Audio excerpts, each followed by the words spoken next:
we haven't even seen the Trey Lance game plan. And we are going to see it next week in Chicago, and we're going to see it in Seattle. And then, we'll have an idea what they really want to do, willing to do, and all the new plays they have installed that they haven't shown anybody yet. That's going to come out, and I think it's going to give Trey Lance a great opportunity to get off to a good start and quiet everybody down. Now, back to the Morning Roast with Bonte and Shasky.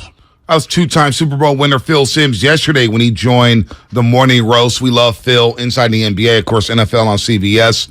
Some very good insight on Trey Lance because, Steven, I was thinking about this, and Pilo's going to join us live in the studio at 8 o'clock. Yep. New album coming out, Stunna. He's going to talk about the Niners, the Little Warriors. He's performing in Thrive City tomorrow at 7 p.m. Woo! It's going to be a fun concert. Pilo brings the energy. It's going to be a lot of fun. Pilo joining us in about 42 minutes on the Morning Roast here at 95.7 The Game. Nice guy, Stephen Langford in for Joe Shasky, the Butcher. I am Bonte Hill, of course, and the conversation is all, as soon as Jimmy Garoppolo started, most of the conversation when it came to the Jimmy Garoppolo signing was, oh boy, how long is Trey Lance's leash? Or, is this an indictment on Trey Lance? Does the organization doubt Trey Lance? There's all these think pieces about that. And that's, to me, the low-hanging fruit about this whole entire conversation. Oh, Trey Lance isn't ready. They had to bring back Jimmy Garoppolo.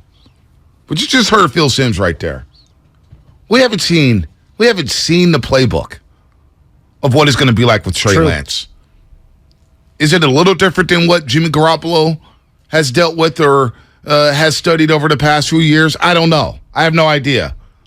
But what we see in week one, I'm eager to see how Shanahan utilizes Trey Lance because that's the most important thing. It's not about, hey, Trey, you're out there on your own. Show us what you got. Right. Shanahan still has to put him in position to thrive and use his strengths. And what is one of his strengths? He could throw that rock. Right. He could throw it down the field. He could take the top off the defense, which this offense has missed under Kyle Shanahan. The only difference that I'm going to see in the playbook, at least I think we're going to see, in my opinion, it's going to be a run-first team. That's what Shanahan does. It's going to be a run-heavy team, no doubt about that. But when they set him up for play action, a lot of times when Jimmy was playing, it'd be, all right, you set the run game up, you set up play action, and then you have, I don't know, someone over the middle of the field, whether it's Debo or George Kittle or whatever it is. Like the way that Kyle Shanahan can scheme up play action is just unreal. The biggest difference that you're going to see with Trey Lance is that instead of guys just going over the middle of the field, you're going to see Danny Gray running up the seam, and you're going to be seeing him run a quarter route. You're going to be seeing Brandon Ayuk running deep downfield somewhere. You're going to see Trey Lance possibly extending plays with his legs. So I don't think the playbook is going to change all that much. I just think that you're going to see a quarterback who actually has trust in his arm to make that big play. That's going to be the biggest difference to me. I don't think the playbook is going to change that much, and we've heard as much. Right. From everybody here, it's like, no, they don't need to change the playbook that much. They can keep the playbook the same. They just have a different quarterback who's going to make different throws. And big-time throws. Again, this offense has missed the deep shot. And deep shots are not everything. You still have to make the touch passes. You have to work the short game. You have to know. You have to take what the defense gives you. But I go back to what Al Davis said, the late, great Al Davis. Right. Longtime Raiders owner. He said one day, and I love this clip. I love this clip where he goes, everybody always says, take what the defense gives you. Take what the defense gives you. The hell with that. We're going to take what we want. We're going to take what we want. And if we want to go deep and go get a chunk play, that's what the hell we're going to do. The hell with waiting back saying, let's just nickel and dime our way down the football field like we did over the past few years with Jimmy Garoppolo. 17-play drives. No. We're going for the throat. We're going deep. Right. 5 plays, 80 yards, 4 play, 90 yards. We're going for the chunk plays. We're going to take what we want. And I think that's going to be the element that Trey Lance brings here. He's going to take what he wants. Forget waiting on what the defense. You know what? Oh, you want to go one-on-one downfield with Danny Gray? Well, I'm going to take my shots. You want to be one-on-one down the field with Brandon Ayuk? Well, I'm going to take my shot. And we saw it in week 3 in the preseason. Deebo Samuel, one-on-one with the corner. You're running the go route? Well, I'm going to go take my shot. That's a shot Jimmy Garoppolo didn't take. Right, and it's going to be a lot of I also think, though, there's going to be a lot of plays where they're just going to try and just tire out the opposing defense. Right. How many times did we see it last year where the Niners would possibly be pinned back within their own 10? Let's just say within the 15. How many times did we see them get pinned within the 15 and then run a 13-play drive that takes 10 minutes off the clock. And you got 3 points. The defense is, you got 3 points, but the defense is tired, and then the 49ers defense comes out onto the field that makes the offense go 3 and out because the 49ers defense is just that damn good. That's great. I still think they're going to run that. But you are right. They are going to work in some of those other, because that's what they were trying to do every single game. Alex Smith did that. Right. Alex Smith did that. For sure. And David Akers broke the field goal record. Well, guess what? Field goals don't win you games. For sure. Field goals almost lost you the Dallas wildcard game. Yeah. Couldn't score touchdowns. That's the difference with Trey Lance. And when he gets in that red area, one thing that nobody's talking about with Trey Lance, and something I noticed in North Dakota State. What? And even you go back to his high school days, and I know this is in high school. When he gets into the red zone, there's some guys who can smell that pylon. They can smell that end zone. And it's like, you know what? I'm getting in there. Just have a feel for running, it. They got a feel for scoring 6. That's the difference in this league. You can't keep settling for 3. I saw, not David Akers last year, but Robbie Gould last year. We saw him too many times. We saw him way too many times. I don't need to see Robbie Gould on the field like that.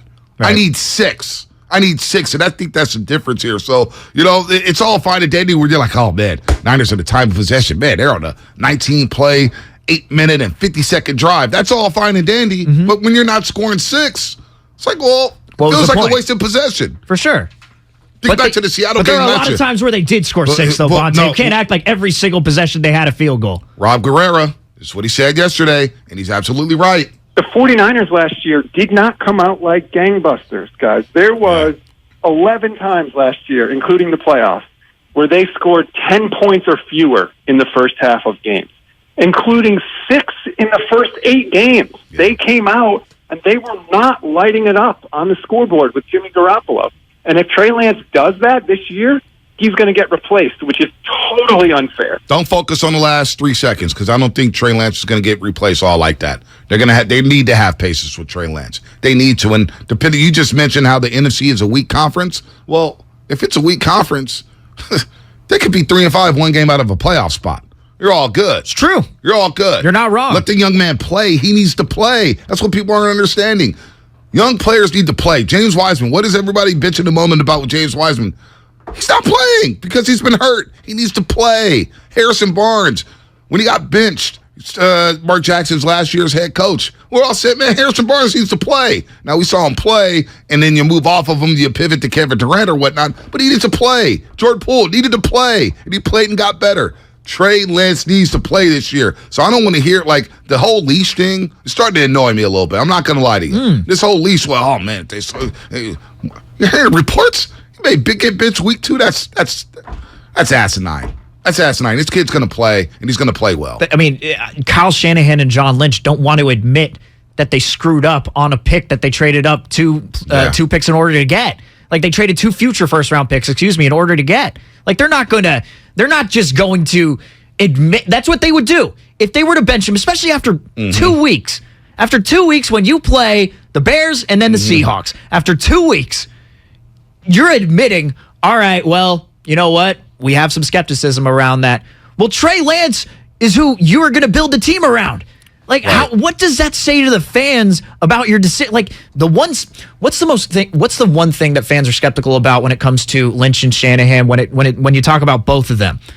It's the drafting, right? Mm-hmm. We always go back to the draft picks. A lot of people are talking about, the running backs and how Joe Williams didn't work out. Obviously, Trey Sermon getting waived. You could have brought in a lineman. I get it. A lot of how these late round undrafted free agents have performed compared to the ones who are drafted in the middle rounds. Mm-hmm. I mean, it's obvious, like guys like Mostert and Breida and Elijah Mitchell, those guys have panned out. Trey Sermon and Joe Williams haven't. And you go back to 2017, we're still talking about the 2017 draft even today.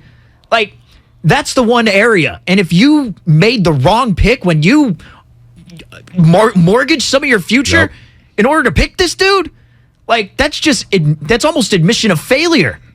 It is. It's close to it. It's not exactly admission of failure, but it's like a peg in front of that. Well, if it's a failure, then heads are going to roll. It's not just going to be Trey Lance. I'll tell you that right now. Right. You whiff on this pick, there's going to be a couple other dudes out the door. But when you talk about time possession, I go back to the Atlanta Falcons, and this is an offense I've been studying over the last few days. The 2016 Atlanta Falcons, where Kyle Shanahan was the offensive coordinator. And I believe that's what Kyle Shanahan wants. But he had Julio Jones, he had Taylor Gabriel, he had Mohamed Sanu, He had who? Austin Hooper. They play a tight end. You had Devontae Freeman, Tevin Coleman. You had Matt Ryan. Matt Ryan won the MVP. Everybody talks time of possession, and I'm seeing some time. Well, Bonte, time of possession, that's what Kyle Shanahan wants. The Atlanta Falcons that year, as an offense, they were 18th in time of possession. And they've averaged damn near 35 points a game. 35 points a game that offense averaged. They were lighting up the scoreboard. And they were 18th in time of possession. So sometimes I think we overrate time of possession. The Niners dominated time of possession against the Dallas Cowboys in that wild card game I was at. And yet it was 16-7. I'm like, damn, how is it only 16-7? They should be up 24-7. And we're dominating time of possession. But you're settling for field goals. Why? Because the offense is sputtering, because your quarterback can't help you get a first down in a critical situation. Trey Lance, that's money downs, third downs. I could use my legs and go get a first down. We get in this red area. We're not going to settle for 3. That's the difference here. This is why Trey's starting. This is why they're moving on from Jimmy G. And so this whole thing about time of possession with Shanahan, forget all that. Forget these 15-play, 50-yard drives that result in a 43-yard field goal. I'm so damn sick of that. I'm so sick of that. I'm tired of watching that football.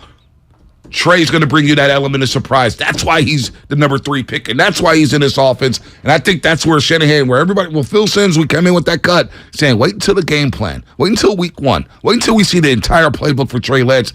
I'm not thinking about, oh, man, the leash is short for Trey. Oh, man, what if he struggles? I'm thinking positively here. I'm thinking, man, this young man comes out like gangbusters. We're going to see why he was picked 3rd overall in the NFL Well, let's draft. not act like the Niners were leading the league in time of possession last year, though. They were 17th in the league in time of possession. So whatever, the 18th in the league for the Falcons, it's about par for the course. But the difference is, the reason they were putting up so many points on the board there is because Matt Ryan could throw downfield. That's the reason. Trey Lance can throw downfield, and that's what I'm excited for. But the question is, can he hit those layups? It can't just be a deep play every single play, Bonte. Like, what if it ends up like Debo running down the right sideline and you get a play which maybe should have been flagged a PI, which I still think that it could have been, but it was preseason in week 3, so who really cares? The dude was hooking Debo's arm and goes off to show off on Instagram about it. I don't know if you saw that, and Debo called him out. It was great. Yeah, that's what Debo does. But you also do have to hit some of those layups, though. You do. And that's going to be that was the one thing that Phil Simms talked about. He said right at the beginning, when you asked about Trey, he said, well, to be honest, what I saw in preseason was not great. Right. You know, it wasn't that great. And the problem is, it's those touch passes. Those deep ball, we already know he could throw the deep ball. We've seen him drop dimes in practice. We know he could do that. Can he hit those layups, though? And that's going to be the biggest question. I think that's the biggest question right now surrounding him with 49er fans and why there's some skepticism around it. Look, the reason I wanted him last year is because he's just a more exciting quarterback. Yeah. He extends plays. Yeah. It's more than just a 2-step drop and you're going to throw to the receiver or whatever, or a slant route, and you're just going to be leading them on. Like, it's going to be a more exciting style of football. And I think 49er fans, you know, for the past 5 years, they've been seeing a certain style of football, and they're not going to be used to seeing what they see here in year 6. Yeah. 2019, Niners 5th in time of that